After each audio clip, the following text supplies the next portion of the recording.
అందరికీ నమస్కారం.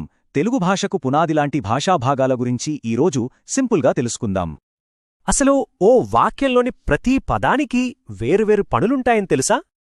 ఇలా పదాలని వాటి పనుల్ని బట్టి విడగొట్టడాన్నే భాషాభాగాలు అంటారు. సరే, అందులో మొదటిది నామవాచకం అంటే నౌన్. అంటే మనుషులు, వస్తువులు లేదా ఊర్ల పేర్లను చెప్పే పదం. ఉదాహరణకు రాము, పుస్తకం. తర్వాత వచ్చేది సర్వనామం. ఇంగ్లీష్లో ప్రొనౌన్ అంటాం కదా, ఇది నామవాచకానికి బదులుగా వాడే పదం. సింపుల్గా అతను లాంటివి. ఇక యాక్షన్ వర్డ్స్ గురించి చూద్దాం. అదే క్రియ అంటే వర్బ్.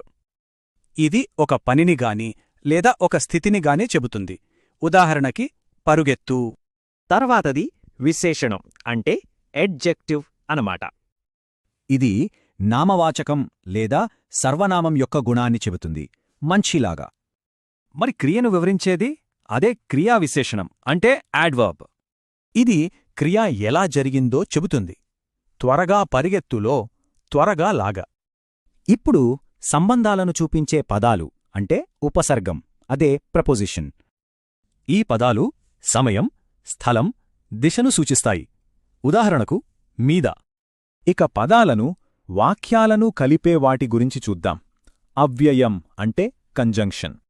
ఇవి రెండు పదాలను లేదా వాక్యాలను కలుపుతాయి మరియు లాంటివన్నమాట. చివరగా మన ఫీలింగ్స్ను అప్పటికప్పుడు చెప్పే పదాలు విస్మయం లేదా ఇంటర్జెక్షన్.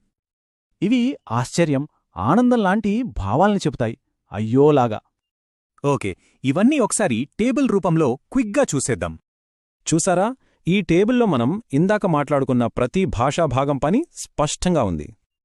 అంతే, భాష మీద పట్టు సాధించడానికి ఇది మొదటి అడుగు. సో నేర్చుకుంటూనే ఉండండి.